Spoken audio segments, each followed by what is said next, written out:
But let me know if you, yes, okay, there we go. So you got the little red dot, starting to record.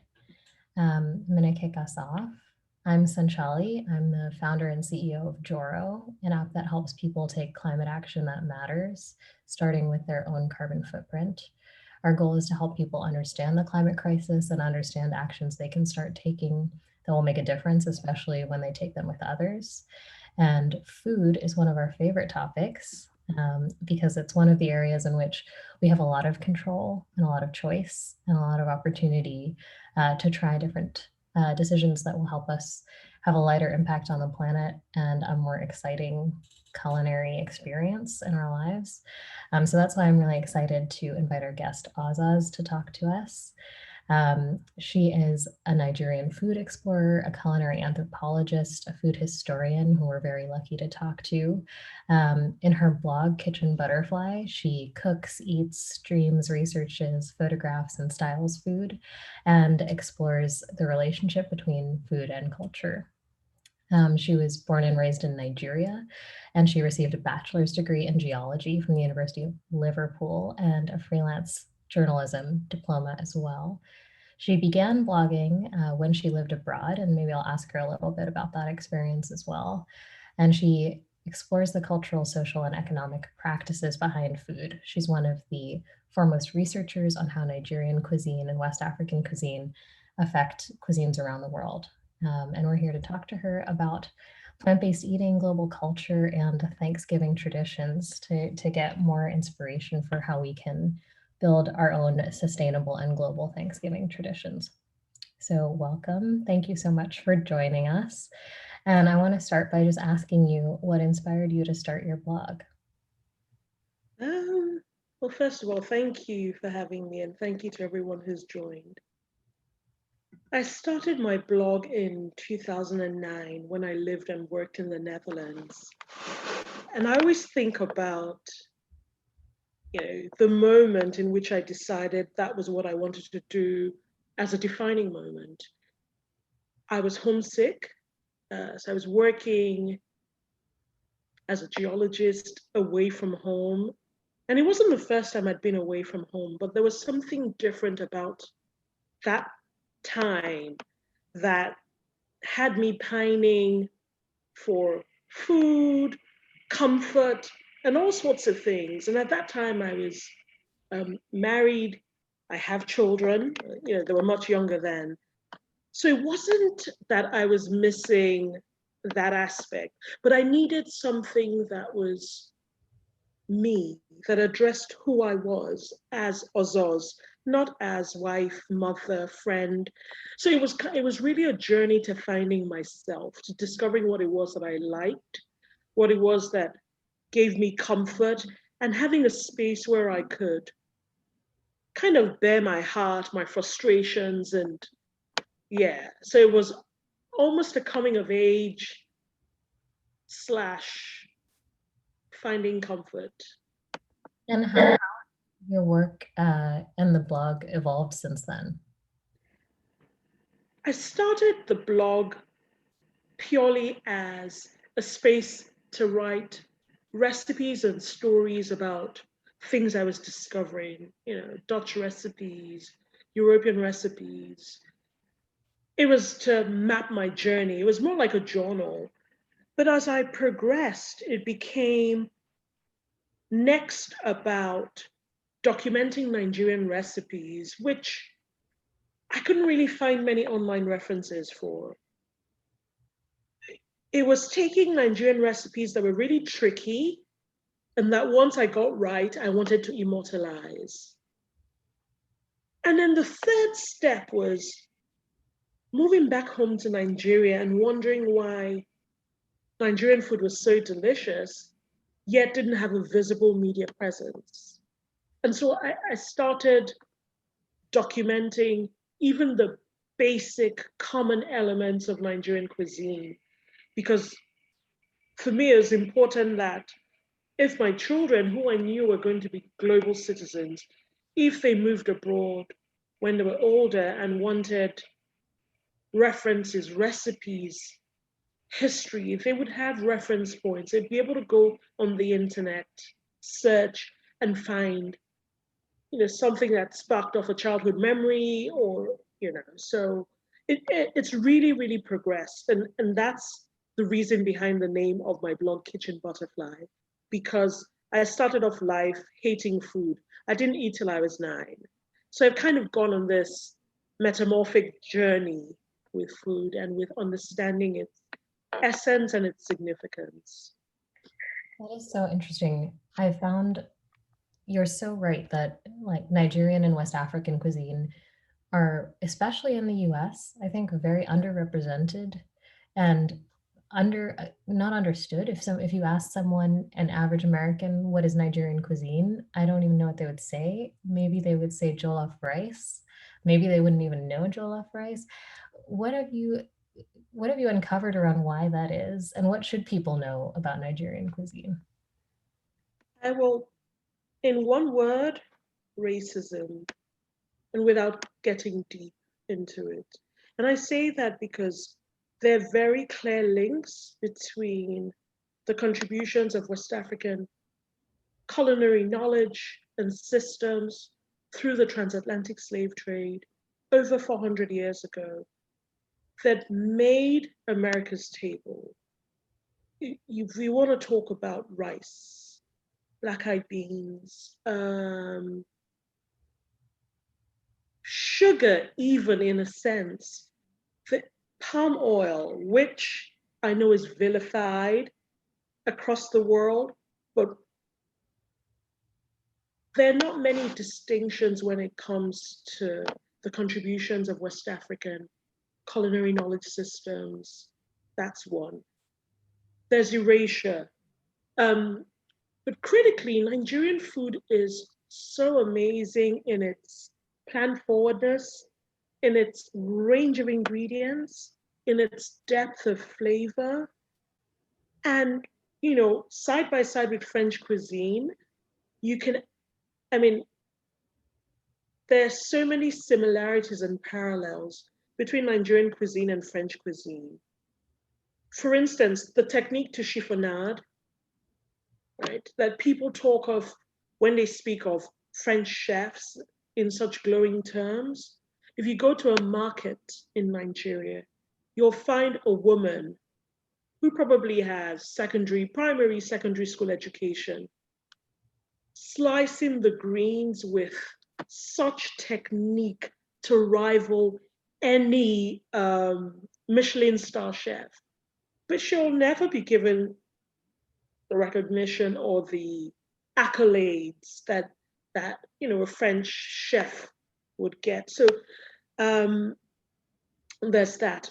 So Nigerian food is varied. You have greens, you have nuts and seeds, you have gums from trees. The knowledge of ingredients that dictates many of the meals, which tend to be regional. There's such variation across the country. You'll be shocked at that variety. So from soups and stews to broths to pottages to rice dishes, there's an amazing wealth of things to eat. I think there's so much to unpack in what you just said. One thing about, I'd love to start by talking about the connections of between traditionally American food that we put on our table and West African cuisine and where that comes from. Um, America is so interesting in that there's no historic food culture besides the indigenous food culture that we've erased and forgotten, and that around Thanksgiving, it's so important to acknowledge as well. But so many of the foods that are on our table are inspired by generations of immigrants and yes, slaves who were brought here or came here. So I love just sort of the connection you brought with black-eyed peas. Can you talk through like a few dishes that are quintessentially American and that have connections to West African cuisine? I can talk more about dishes that are Nigerian that might have Mm-hmm. American. So in Nigeria, black-eyed beans, we use them for fritters called akara. The fritters are similar to falafel. Hmm. So raw beans, peeled, blended. But you also have in New Orleans a similar fritter made with rice that has roots in the transatlantic slave trade, sold by Black American women. So there's akara from black-eyed beans. You have like just plain beans, brown, black-eyed beans just cooked. You have it stewed, and I think it's similar to the American hoppin' John. Hmm. I'm not familiar with that dish, um, so there's black-eyed beans. If you look at rice as well, jambalaya has its roots like Charleston red rice, Savannah red rice, in Nigerian jollof rice, which is a spiced red rice cooked in a tomato base. Um, and what I think is also really fascinating is not just that these connections exist between West Africa and the American South, they exist across the Caribbean, in Latin America. If you think of Spanish red rice, there are many similarities. And when I think about culture and cuisine, those are the red threads that I like to use to connect um, me with someone who's miles away and whom, apart from being human, we may not have much else instantly in common with. I find that food makes a very good entryway or portal into larger discussions. Mhm. So I mean, those are just a few of the dishes that have connections with America. I really like this idea of maybe thinking about this year. Obviously, Thanksgiving looks very different than in previous years for us in the US. And thinking about the symbolism of what's on our table and what it represents and who we're connected to through our food is so interesting. Of thinking about being intentional about bringing in foods that might not be common to us, or recognizing the roots of foods that are common to us with other cultures.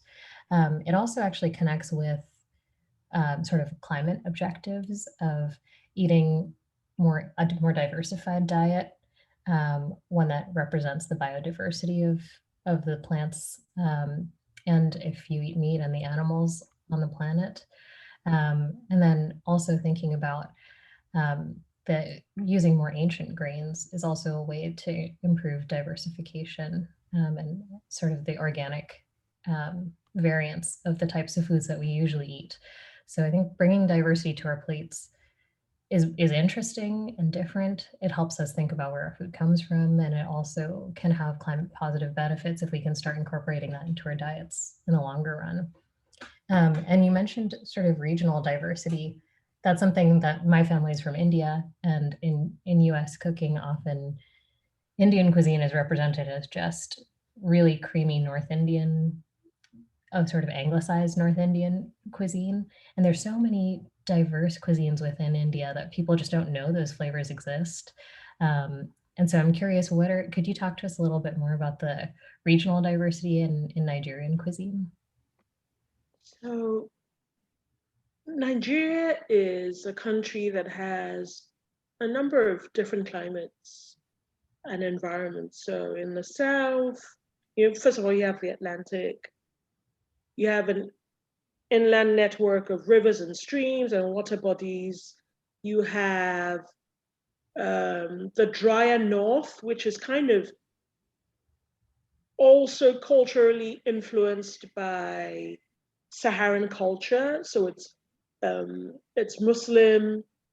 The land itself is drier. In the south is more equatorial, savanna, mangrove, greens. So, and then, depending on which region you're across the country, there are certain national approaches to food. So there's a soup made with bitter melon seeds, similar to pumpkin seeds. We call it egusi. You'll find that soup across the country. It'll go by different names. There'll be slightly different variations to the way people cook it. but it'll be one that's common across. In the south, east, and west, you might find pork, not often, not common. You're not likely to find that in the north. In the north, you'll find people using a lot more North African type spices. So the cinnamons, fennel, fenugreek, Indian, lots of spices. In the South, you'll get more of an indigenous use of Nigerian spices, of which there are many. So they're all this, so you have a lot in common, but you also have very specific things. In the North, for instance, they have a pastoral culture. So fresh milk, yogurt, sour milk, local cheeses are common compared with powdered milk, evaporated milk that is common in the South. And where you find yogurt in the South, it is not the way it's treated in the North. In the North, people have yogurt for breakfast. They mix it in with grains. They're comfortable with fresh dairy as part of their cuisine in a way that in the South, it isn't common. In the North, when you talk about meat preservation, there's a specific group of men in the North that are known for their technique and their knowledge of meat handling, almost similar to the way they're meat experts in Brazil. So there are all these subtleties and subtle differences across the country. It's amazing how much our climate is intersects with what we eat in so many ways. At Joro, we talk a lot about the feedback loop of what you eat and its implications for the planet. But what you're talking about reminds me that our food itself is shaped by our climate, and where we live is what's responsible for a lot of the diversity in our cuisine. And now that we have these industrial food chains and we can get anything anywhere at any time, sometimes we feel disconnected from what locally grows near us, or what is the food tradition that we're comfortable with or that our ancestors used. I think that's super interesting for people to think about this Thanksgiving, of thinking about the land that they're on, what is native to the land that they're on and to the people who lived on that land before them, and how can incorporating that, or sort of thinking about that, provide inspiration for a Thanksgiving table this year. I think that's a problem that Nigeria isn't quite there yet, at least not on the scale of the US with that as a problem. A lot of people eat fresh, local. I think what's also been really beautiful for me to watch over the last few years is see how the North is tropical, but the temperatures, there's such a wide range of temperatures in the North, such that agriculture there can, support more temperate crops. So we grow strawberries in Jos, mulberries, and a lot of Western type fruits and vegetables. And what's really improved over the last few years is logistics that enables us across the country, enable people across the country enjoy some of that produce. And that has been, so, yes, local in the sense of sometimes literally within, a couple of kilometers radius. But I think it's also important for where there's food surplus, to move to areas where there's a market, and everyone gets to experience local or regional in a sense, and be introduced to things that they might not otherwise have experienced. Let's talk a little bit about plant-based cuisine, because one of the most important things people can do in their diets to have a more friendly diet is to eat more plants and vegetables. Obviously, not everyone's grown up in a household that uses a lot of plant-based diets. I certainly grew up in a household that ate meat. So while I try to cut down on my meat consumption, one is I still do eat meat. I eat meat once a week. And for me, I think, and for a lot of people, it can be helpful to think about having a flexitarian diet, or even what I call myself as a strict flexitarian. I have strict rules, but I do eat meat occasionally. Um, so so for people to think about more creative ways to incorporate plant-based eating into their diet that's flavorful and exciting. So what tips do you have for people or suggestions who are trying to think about exciting ways to cook plants that make them taste delicious? Spices. Spices for me are one of the best way to explore. So I'm very much into an exploratory approach to learning about anything, and also especially about food. Um, and I do that by, you know, seeing how a particular ingredient is cooked across different cultures. So if I want to try something I haven't tried before, I might put in sweet potatoes. I mean, of course, I eat sweet potatoes, but I might just put in sweet potatoes and see recipes with sweet potatoes and see what comes up, and try a few things from a few different cuisines. That's one. Another thing I do is replacing, substituting. So, for instance, there's a dish in Nigeria called suya. Suya, in its simplest definition, is skewers of beef coated in a peanutty spice rub Yeah. that's grilled, commonly street food, also manned by men from the north of Nigeria, the experts I talked about. But I made mushroom suya a few years ago, and it is so meaty that the first time my son ate it, he thought that I had mixed beef with the mushrooms. He didn't realize, and my brother, they didn't realize that it was all mushrooms. Right? So I take something I'm comfortable with, a spice blend I know, a sauce I know, and I swap out the main ingredient and add a plant-based version or ingredient that I know would work well. Um, so substitution, so spices, substitution works really well. And then sometimes just being bold enough to try something you've never tried before, and with an open mind. You know, there's so many things that I've kind of been nervous about, but then I've ended up falling in love with.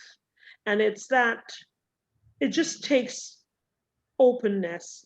Start with small quantities, start with your favorite recipes, sub out one ingredient, use less of use less meat. Um, I eat meat. I eat everything, but I've been leaning towards more plant-based over the last few months and years. And I think there's also a way to think about it that is, see, in Nigeria, the way that people eat meat in Nigeria is very different from consumption styles in the West. Um, the traditional Nigerian family, you probably never see steak at the table. One person's steak is likely to be cut up and used in a stew or a curry or a sauce in a way that when you put them side by side, the meat consumption is less. Another thing is that Nigerians kind of approach the whole animal, have a whole animal mindset. So very little of the animal is discarded, very little. And it just means that I don't think it necessarily means that people are eating more meat. They're just eating more. There's less of it that goes to waste. And yeah, those are a couple of things that when I think about differences in general, yeah, come to my mind. Yeah, that's really interesting. I I lived in Ethiopia for a while, and I was really interested to see that while a lot of what, if anyone's gone to an Ethiopian restaurant abroad, one of the main dishes you eat is tibs, and so you eat meat. And a lot of people also, when you go to a restaurant in Addis, you'll eat tibs, but uh, actually, most people are vegan 5 out of 7 days because you fast. Uh, the staple of the diet is sort of a fasting diet, which is vegan. And there's so many interesting vegetables, collards and beets and squashes and different forms of lentils and beans that form the primary diet. But often what's been sort of like captured and brought west is the meatiest food, and then that becomes the impression of the culture. And I think that's kind of interesting too, because I think some people might be surprised to learn that, a lot of West African cuisine is very plant-based, because often what we see elevated in our media is plant-based cuisines are juice and salad and, foods that have no taste, or substance. So I think it's, if there's anything that we should remember, it's that, global cuisine is plant-based cuisine. Every culture is based in that. I'm curious what you sort of think of those sort of false stereotypes we might have. So I recently did a study looking at 10,000 hits on the internet about world's best foods, world's favorite foods. And honestly, I think I knew what I was going to find. And essentially, when the world talks about the world doesn't mean the world. The world is a very specific context, and it's a European American definition of world. Um, when Africa is spoken about, you find that countries of the North, Northern Africa and South Africa, which have white roots, are privileged over West Africa, East Africa, and other parts. And when it comes down to West Africa, it's the same old recipes we see. Suya, mentioned jollof rice, occasionally a goosey soup. But I, I've been trying to build various databases of African food ingredients and things. And at the last count, my database of African greens had hit like 45 or 50 entries. Greens, greens. I haven't talked about the seeds. I haven't talked about the nuts. I haven't talked about all the other things like the local mushrooms that we have. Like, there's so much diversity. One thing I find painful is that there hasn't historically been a system of documentation. Yeah, because obviously what is privileged isn't West African Nigerian cuisine. So the records are really poor. There are not that many Nigerian cookbooks. But the other thing is that the wide range of things that there are to eat, people are losing them because obviously imported foods are coming across, imported cuisines are coming in a way, in a capitalist way, not in a way to expose people. So you're having takeaway, companies privileging takeaway and what do you call McDonald's? Fast food. Yes, right. Fast food, coming into the country by droves, and People preferring potatoes over yams, and people believing that potatoes and French fries are somehow healthier than yams. So the media has a huge role and have played a huge role in shaping a narrative of what is good and what should be popular and what's enjoyable in a way that is attacking the essence of the culinary history and legacy. And part of the work that I do is really to showcase and share these recipes when I find them, when I talk to people, when I explore, just to share with people that, these things exist. So last year I put together an exhibition with a friend as part of a food summit we organized. And the food summit was focused on basically evaluating the Nigerian food systems and seeing how we could make a difference, bringing together players, farmers, and just basically trying to build a network that connects people across various sectors and segments of the value chain. And one of the things I did was put together an exhibition, and it was like stuff that I had bought from the market, grains, seeds, oils, stuff that I'd ordered, I'd looked for. And it was amazing what happened when you gathered everything in one place. So when you could see like the 3 or 4 different types of locally grown rice, you could see a dozen types of beans and pulses and legumes. You could see spices that you'll find in the market if you go and ask, but you might not see them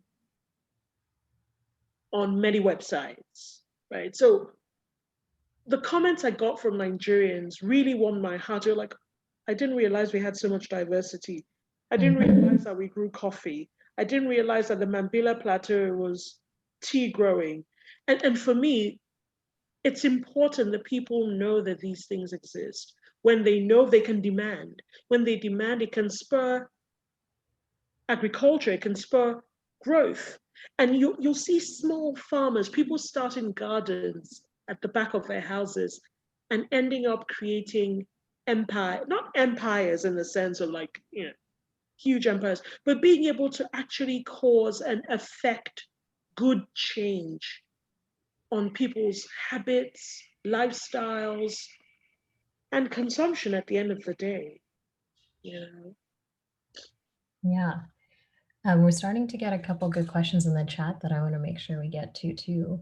There's a couple questions about recipes, a recipe for vegetarian suya, if you can talk about that. And I know there's lots more recipes on your blog, but where can people go for recipes like this?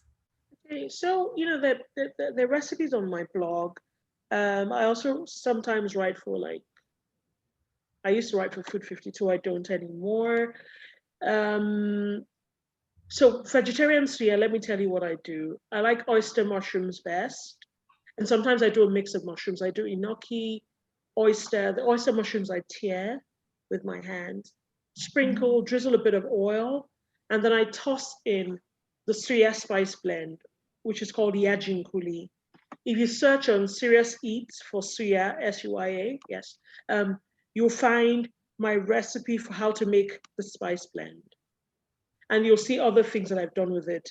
And then, so like I said, tear the mushrooms, bit of oil, sprinkle with a spice. I normally bake it for about 15 minutes at 200, 220. If you're vegetarian, you use butter. Sometimes I use brown butter. It just adds a bit of nuttiness. So I've used ghee, coconut oil. It's up to you. The spice rub is peanut based, but if people are allergic, I said that I'm gonna try it with chestnut flour, but I haven't had a chance to do that yet. Okay, in a lot of places, eating meat is a sign of upward progress for a family. Is there a movement to change this kind of thinking in your experience? Huh. Um, when it comes to movements, Sometimes they're effective. I don't think that you can always argue with people what kind of markers of success they choose. Um, I think that sometimes just sharing some of the outcomes of eating less meat for people, there are ways to share personal experiences that people can resonate with. Um, I don't know. It's really hard to do, to say to someone, this should be your standard measure of success. Mm, yeah, it's really interesting. This gets at like I think a much harder question, which is, um, growth and progress in our paradigm, in like the capitalist growth mindset that we have as a society, um, require basically the destruction of the planet. And our there's so many symbols of growth and status that are dependent on consumption of resources. And so this is a really difficult thing to change. In food, it's just so personal for people. But I think what we're seeing is in some places it is changing. It's changing maybe um, in some places by creating stereotypes of what an elevated food culture looks like the LA food or California food scene comes to mind a little bit with, you can put plants at the center of a plate, but it has to be very expensive. Um, so maybe, there's still a lot of work to do, I think, to find ways that plant-based cuisines become accessible. Like still the most um, accessible cuisines are sometimes, like you mentioned, fast food cuisines um, that might not be as healthy or as plant friendly as others. But this is hard, and maybe some of the work that you've done to showcase sort of more unusual um, spices or newer flavors for audiences who aren't familiar with them can make it more exciting for people to try out plant-based dishes. I think also what I think about and my approach, my contribution to the world is how much of an ingredient can I use? How much waste am I not generating? So, for instance, when I hate to throw things away, and I have to admit that it's been the source of my creativity through the years, right?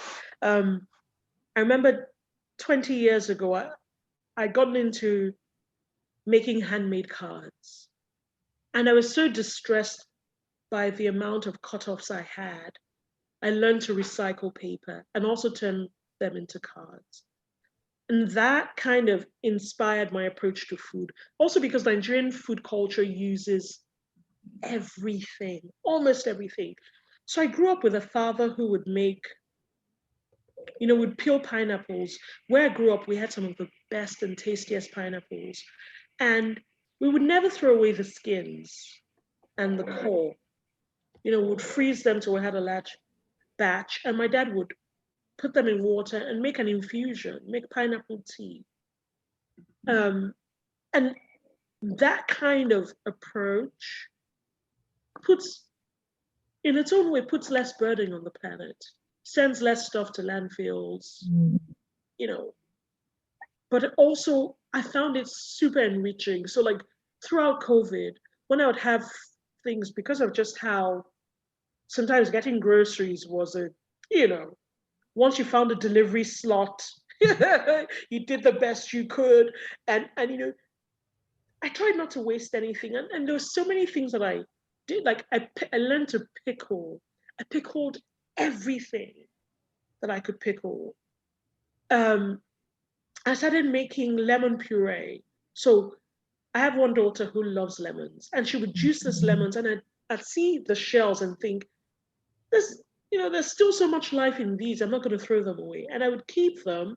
When I had a large batch, I would boil, scoop out the insides, and turn the boiled lemon shells into lemon puree that I could use in both sweet and savory applications. So I think there's a lot of personal responsibility. What are we doing to share things that we know? When I discover something that will help me waste less, I often feel not forced. I feel compelled by my own self to share it. Uh, and I don't think that we should ever underestimate the difference that one person can make. I have a friend, Uzo, who started gardening literally from her backyard. And her desire, and she's really consistent with it, is that everyone should grow one thing. So she'll teach you about how to save seeds. She'll teach you about how to transplant. She'll sell you baby plants. She'll help you. So wherever you are on that journey, she'll hold your hand, right? And like, this is how we consciously make the world a better place, bit by bit, block by block. Um, yeah. Will some of the recipes be shared?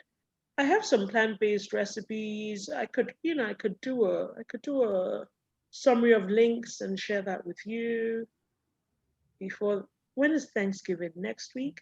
It's yeah, next week, so that would be great. We can send them around to anyone who Okay. RSVP. I'll do it before the end of the week, Perfect. which might be the next couple of days, but I'll do it definitely before the end of the week, on my honor. How are you thinking about integrating plant-forward food into Thanksgiving or holiday traditions? So I have one daughter who is fully plant-based. I have another daughter who's more plant-based than she was a couple of months ago. Um, and so we have a whole list of things um, for Thanksgiving. I have a list, even though I don't, I mean, I'm prepping more for Christmas, but they're these, in Nigeria, we call them meat pies. They're like hand pies made of minced meat, potatoes, green bell peppers, carrots, and spices. And one daughter has asked that for Christmas, I make her, obviously without the meat, this is my plant-based daughter, I make her veggie pies. Mhm. So I'm going to be making veggie pies. I'm going to have probably roasted butternut squash. Um, Again, I use my suya spice blend with my butternut squash. So sometimes I cut it in half and just sprinkle the spice and bake it, and it ends up kind of like a puree. It's still in the butternut squash shell. I've also considered doing butternut squash, like doing a Hasselback, where you cut in thin slices, but it's still held together because you don't cut off the ends. You don't cut all the slices all the way through, and then sprinkling the spice in between and roasting. I like whole roasted vegetables. I also like um, grilled lettuce. Grilled lettuce is one of my favorite things. Grilled lettuce. Never Like, I mean, I do it in a cast iron pan on the stove top, but just I actually have a plant forward recipe that I will send you a link to. I shared it at the Culinary Institute of America's Worlds of Flavor last week. But it's grilled lettuce. And what I like is that you get a bit of that cooling lettuce thing that we all like, where you get a hint of smoke and you get something else, that a flavor that I didn't know lettuce had DNA. Right? So it's something warm and spicy, and it's brilliant. And it's something you could quickly do, because it only takes like 2 or 3 minutes each side to grill with a nice simple sauce. I like to do a char grilled salsa. So I try grill all vegetables, and I like to, the flavor actually improves with the time it sits. So you can make it 2 or 3 days ahead. In the summer and up till like a couple of weeks ago, I did it with sweet corn, peppers, onions, and then I'd finish it off with some lime zest, juice, and cilantro, which is my favorite herb ever. Um, so things like I also like my approach to food and eating is very much buffet style. So I like to have lots of options on the table and everyone can kind of make their own, star dish. That's very much my approach. That's So perfect for Thanksgiving when you need to have a lot on the table and everyone can make their own plate. And I can't wait to check out that lettuce recipe because I feel like you always need those shorter dishes to make yeah, so you free up space in the kitchen when everyone's cooking and something a little fresher to even out some of the richer dishes. That sounds yep. delicious. And pickles also work really nicely. You can make them ahead. Um, I mean, throughout the summer, from like spring till the end of summer, I always had pickles.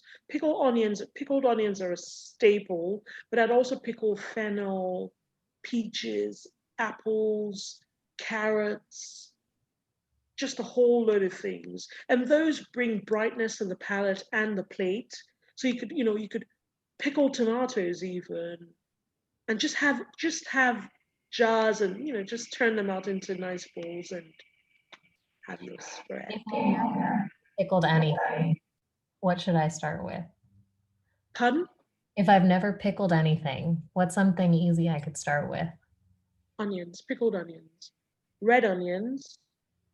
I usually slice my onions, like peel the onion, slice it in half lengthways, and then cut like half moons or crescents, just cut it. Mhm. And I like to season it with a bit of salt, massage it gently, pile it into a jar, top with white vinegar. Sometimes um, people do half and half, equal parts vinegar and water, Mm. brought to the boil, some salt. If you want sugar, you can add some sweetener if you want. And then you can do a hot pickle where you just basically pour that over the onions, or you could do a cold pickle, let the liquid cool. So I've done both a diluted pickle base and I've done a pure vinegar base. The vinegars are really strong, they're about 4 or 5%. So pickles work, cucumber works well. Um, I'm not a huge fan of dill pickles, so just like a quick pickle. Mhm. What else? Okay, like I said, I've pickled fennel. I've done, what else have I done? I've done carrots, I've done daikon, like radish. Take anything you like and pickle it. I think I could do that onion. That sounds easy enough. Try And it. it is just, it's a burst of flavor. I like to use red onions because the color is Mm. turns a beautiful magenta. It's really, really nice. Well, I am just loving all these ideas for the table. I feel like I'm hearing like a few big things that I think anyone can remember and take with them to Thanksgiving. One is use spices. Look up the Sia blend and think about how you can use that on your table. Um, think about different spices that you might not have used before, and think about new ways to apply them to make Thanksgiving a little more interesting. Look for diversity in ingredients, maybe ingredients that people haven't used before. They can look to your blog for suggestions or ideas, and trying to that helps with health, with flavor, also with biodiversity in the planet, and generally looking for diversity on our plate can bring a lot more excitement. Um, think local. Think about what's native to the land that you live on, and maybe think about how that might inspire something for your Thanksgiving table, or think global. I think like look to a new culture, like look at Nigerian cuisine or West African cuisine for inspiration, or look to the types of foods that grow in your area to spice up your plate. and be creative with waste. I love this idea of food waste is such a huge, I mean, I grew up in a household where it was sacrilegious to waste food.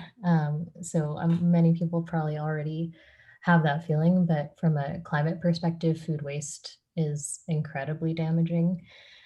So also thinking about creative ways like pickling to use old products or old produce or things that we're not sure how to use around the house can be inspiration. And I'm definitely gonna try that for the first time, which I'm excited about.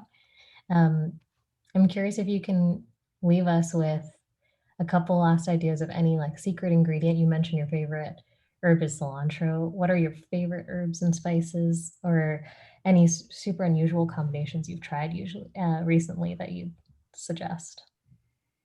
So I didn't like parsley for the longest time till I discovered a West African, a Senegalese parsley sauce that is amazing. It's amazing because of the color, but also the flavor. And it's literally parsley, spring onions, garlic, green chilies. Hmm. I have a link, so I'll share that with you. But you blend it, and you can use that as salad dressing, a dip on the side, stirred into soups, folded into bread dough as a marinade. You know, I'm very big on one ingredient many ways, or one dip sauce many ways. Um, and so that parsley sauce really took me by storm. In some ways, it reminds me of pesto, but it doesn't have any nuts. But it has this bright green, vibrant color and amazing flavor that is a hit, and it works across a range of different things. So it works beautifully with squash, pumpkin, sweet potatoes, with mushrooms. It just works. It works as a spread on bread. It's just very versatile. So that's something that surprised me. Um, Cilantro. One of my favorite things to do with cilantro is make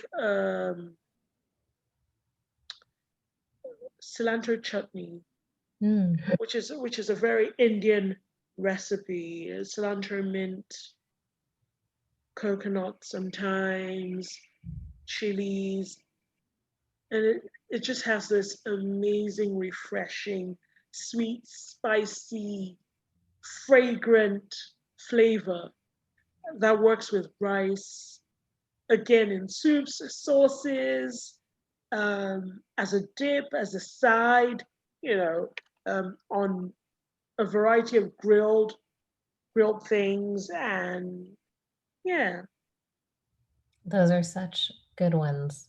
I've never heard of, I'm not a huge fan of parsley myself, and I've never heard of that dip, but that sounds delicious. I'll share a link with you. Please do. That sounds great.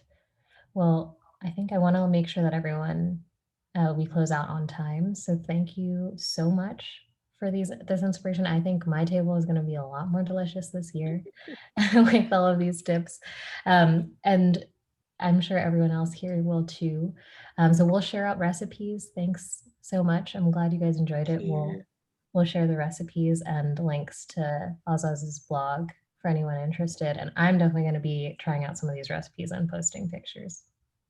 Thank you, everyone. Thank you, Sancheli, for having me. I really appreciate everyone joining, and I hope that found it useful. For me, I always say that food is more than eating. You know, every time I look at a plate of food, there's so much behind each ingredient, and that's what really connects me with people, with cultures, with cuisines across the world. And you know, if if we can learn a little bit from each other and explore the world with a sense of joy and eat to nourish, to sustain, and to excite us, then we're halfway on a good road and a good journey. Yes, especially. as we can't travel now, we can travel through our plates. That's And it. I'm a huge traveler by plate. exactly. Huge. That's it.